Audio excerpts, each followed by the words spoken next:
Ça fait très longtemps qu'on me demande cette vidéo, une vidéo sur le dentifrice que j'utilise. Et dans une de mes vidéos, j'avais dit que j'utilisais pas de dentifrice avec du fluor. Et vous avez été nombreux à me demander, mais pourquoi pas de fluor? En quoi c'est grave d'utiliser du fluor? En quoi c'est pas grave, justement? On va peut-être le voir dans cette vidéo aussi. On va voir le pour et le contre, parce que le fluor, c'est un sujet qui est très large et très complexe. Donc je vais vous donner dans cette vidéo mon avis. Par rapport à ça, je vais essayer d'être très exhaustif pour vous faire comprendre ce que c'est le fluor, comment ça influence le corps, et qu'est-ce que j'utilise personnellement, et qu'est-ce que vous pouvez utiliser selon votre problématique personnelle.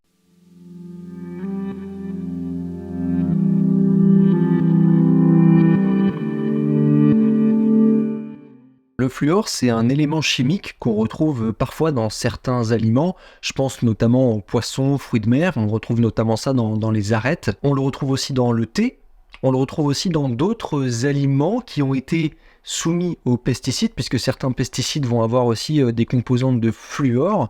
Et donc, on en retrouve parfois des quantités pas énormes, mais quand même considérables, dans le vin et donc tous les produits à base de raisin. On le retrouve aussi dans les poêles en téflon et dans certains médicaments. Donc de manière générale, le fluor est présent dans notre vie, autre évidemment que dans les dentifrices, parce que dans les dentifrices avec fluor, il y a évidemment une quantité assez importante de fluor aussi. De manière générale, le fluor il est connu dans les dentifrices notamment pour sa fonction protectrice de l'émail des dents. On va en parler un petit peu plus loin en détail, mais il n'a aucune autre fonction naturelle dans le corps. C'est pas un élément que notre corps utilise du tout. En tout cas, pas naturellement. En général, le fluor, on le retrouve pas sous forme d'éléments chimiques comme ça, fluor, mais on le retrouve plutôt sous forme de sel. Donc un sel, c'est une composition d'éléments chimiques, comme par exemple le sel de table qui est du chlorure de sodium.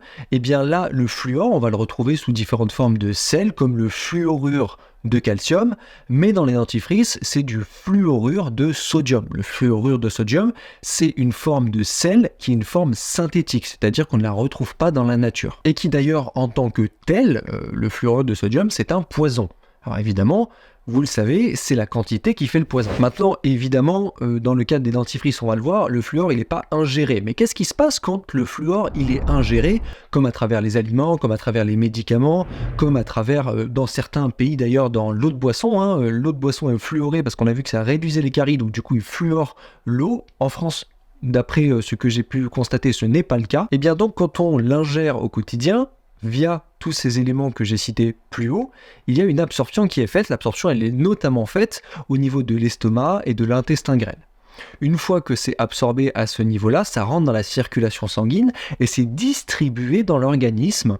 Et le fluor, il a une fonction, il a surtout une fonction au niveau des os et donc des dents qui sont aussi des formes d'os. Et donc ça va aller se mettre, un peu combler, on va dire, combler les trous minéraux qu'il y aurait pu avoir. Donc quand il y a des petits manques de minéraux, hop, ça va se lier, ça va se mettre au niveau des os, ça va créer en fait une sorte de minéral plus dense qui va protéger ces zones-là et en tout cas s'associer à ces zones-là. Et au cours du temps, ça peut s'accumuler ce fluor. Ce fluor, il va s'accumuler au niveau des os, potentiellement au niveau des dents. Alors sur le papier, ça paraît assez merveilleux, c'est que on a quelque chose qui vient s'ajouter à nos os, ça vient combler les trous, ça rend quelque chose, ça rend une gaine solide, sauf que évidemment, comme ça s'accumule au cours du temps, parfois, il y a au cours du temps aussi des dépassements de taux, c'est-à-dire qu'on a trop de fluor par rapport à finalement la densité osseuse normale de calcium, magnésium, phosphore qui devrait être en présence dans les os et dans les dents. Et donc en fait, il y a un peu un déséquilibre qui se met en place entre ce truc qui ne devrait pas y être, le fluor, et les autres éléments, et ça peut fragiliser au final les os plus que finalement les booster, les rendre plus solides. Donc c'est en fait là que finalement on voit le côté négatif du fluor par rapport au côté positif qu'il peut apporter, mais on va voir ça un petit peu plus en détail un peu plus loin. Cependant, le fluor, ça reste quand même un corps étranger, ça reste quand même un élément que notre corps élimine. Donc il en stocke une partie, mais il en élimine aussi une partie. Donc idéalement, il faudrait qu'il élimine tout.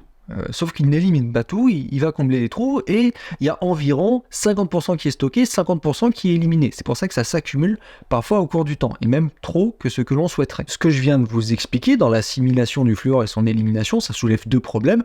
Le premier problème, ça va être évidemment le stockage. Quand c'est stocké en trop grande quantité, il va y avoir un déséquilibre, et ce déséquilibre des structures, des éléments chimiques en présence, va créer de la fragilité osseuse et dentaire. Et de l'autre côté, on va avoir aussi l'action rénale. S'il y a trop de travail des reins qui est impliqué, en éliminer des déchets, et ça marche pour le fluor, mais ça marche absolument pour tout, et bien il peut y avoir aussi une fatigue rénale qui se met en place. Vous comprenez bien qu'il y a deux facteurs clés qui vont augmenter le risque. C'est le temps. Au cours du temps, s'il y a exposition chronique, donc qui dure au fluor, ça va être un problème, puisque le facteur temps est un facteur déterminant, et la quantité. Donc temps, quantité. Voilà, c'est comme ça vraiment la relation qu'il y a. Si on est exposé un petit peu au fluor de temps en temps, tout va bien, le corps va l'éliminer, un petit peu en stocker, il n'y aura pas de déséquilibre, il n'y a pas de catastrophe du tout. Mais évidemment, il y a un problème quand il y a une trop grande quantité qui arrive au cours du temps, comme on vient de le dire, et ces problèmes, ça peut être déjà du stress oxydatif, c'est que ça va abîmer nos cellules, ça va avoir des effets aussi, semble-t-il, d'après des études délétères au niveau du cerveau et du système nerveux. Je vous mets des études dans la description qui ont montré ça. Il peut aussi y avoir des liens avec l'hypothyroïdie. Si vous êtes touché par des problèmes d'hypothyroïdie, il est possible que ce soit une surexposition au fluor. Alors bon, c'est très rare, et en général c'est toujours pareil, les pathologies c'est des facteurs croisés, mais c'est une possibilité. Et il y a aussi d'autres problématiques de santé que je passe dans cette vidéo qui peuvent être causées par un excès de fluor. Maintenant, on rentre dans le vif du sujet. Comment est-ce que ce fluor, qu'on a compris qui il était, comment il agit sur les dents? Eh bien, généralement, lorsqu'on a une application topique, c'est-à-dire une application locale, avec le brossage de dents, le fluor qui est en présence quand même en bonne quantité dans les dentifrices en général, c'est pour ça qu'il ne faut pas en mettre trop, tous ceux qui mettent tout le long de la brosse à dents, c'est pas nécessaire, la taille d'un petit pois normalement c'est parfait. Ce fluor il va se déposer, il va se combiner finalement, remplacer un peu on va dire les patcher les endroits où l'émail elle est un peu fragilisée, il vient se lier aux minéraux de la dent et il vient créer une structure de protection finalement, c'est pour ça qu'on dit que ça vient renforcer l'émail. Donc ça c'est un mécanisme qui a été étudié vraiment scientifiquement, on voit qu'il y a une protection de la dent via ce fluor, mais je le rappelle, qui pour le coup n'est pas du tout naturel dans la composition d'un être humain. En tant que tel, si on s'arrête là, si on s'arrête finalement à l'application topique et qu'il n'y a que ça qui nous expose et que on n'en ingère pas, parce que parfois, quand on se brosse les dents, on en ingère un petit peu, puis si on fait ça un petit peu tous les jours sans s'en rendre compte, on consomme quand même du fluor et on l'ingère à l'intérieur de l'organisme. Mais si on s'en arrête vraiment à l'application topique, en soi, le fluor, c'est pas une catastrophe, c'est même plutôt assez intéressant, surtout, et on va le voir, dans notre mode de vie actuel, où on a beaucoup d'aliments sucrés, d'aliments industriels qui n'ont pas de valeur nutritionnelle intéressante, pas de valeur minérale, pas de valeur vitaminique. Dans ce cadre-là, de cette alimentation qui est pas folle, c'est intéressant de protéger ces dents. Petite aparté tout de même, si le fluor était la seule problématique dans les dentifrices modernes, ce serait pas catastrophique. Mais souvent, dans le dentifrice où il y a du fluorure de sodium, on retrouve également d'autres éléments comme le triclosane, le lauryl sulfate de sodium, les colorants artificiels ou le fameux dioxyde de titane, le colorant blanc là qui finalement est cancérigène. Et ces autres éléments là sont tout de même reconnus comme étant abrasifs ou toxiques, donc pas terrible de les avoir dans un dentifrice. Mais ça, c'est autre chose. On revient sur notre fluor et on revient surtout sur la base de la base. Comment est-ce que moi j'évite les caries si je suis un être humain normal? Eh bien, je sais que les sucres vont entraîner la production d'acide et donc vont amener des bactéries dans la bouche. Donc ça attaque les dents, ça dégrade les dents. Donc je sais que déjà les sucres, je les évite.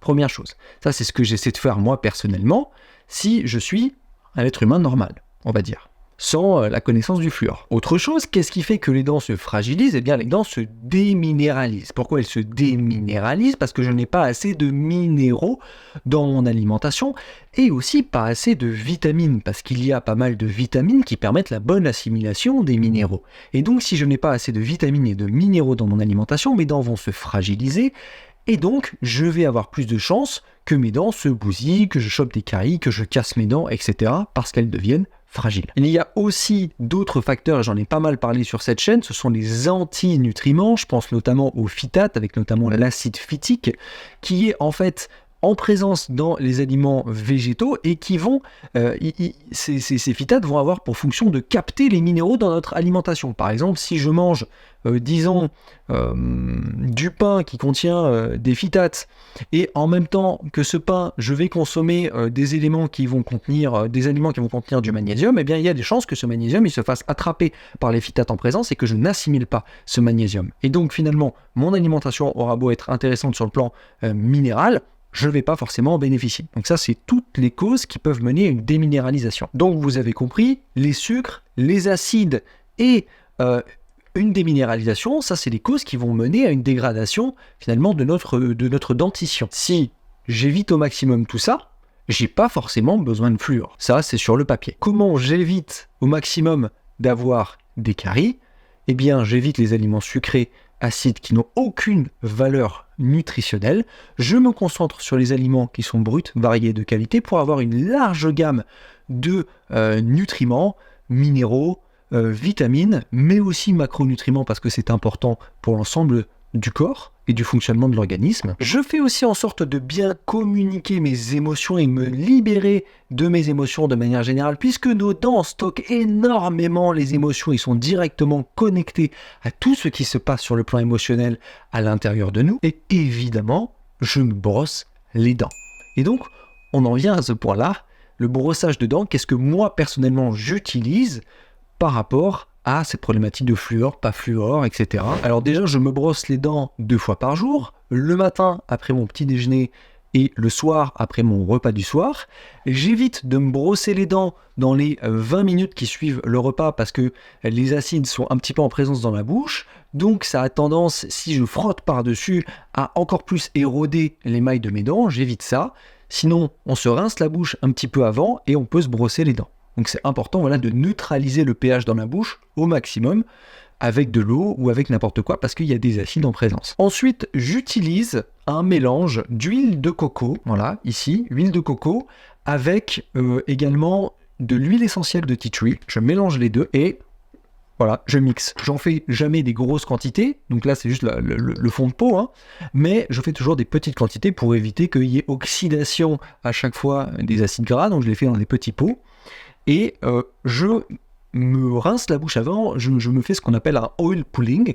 Donc je mets de l'huile de coco dans la bouche et je me rince la bouche comme ça. Pendant 5 minutes, je fais finalement, voilà, c'est ce qu'on appelle le oil pulling. Ça, c'est très très bon pour la santé des gencives, c'est bon pour la santé bucco-dentaire de manière générale. Déjà, rien que l'huile de coco, c'est un antibactérien, c'est un antifongique. De même pour le tea tree, je me rince la bouche avec, ça permet de neutraliser, ça permet d'avoir une bonne santé bucco-dentaire.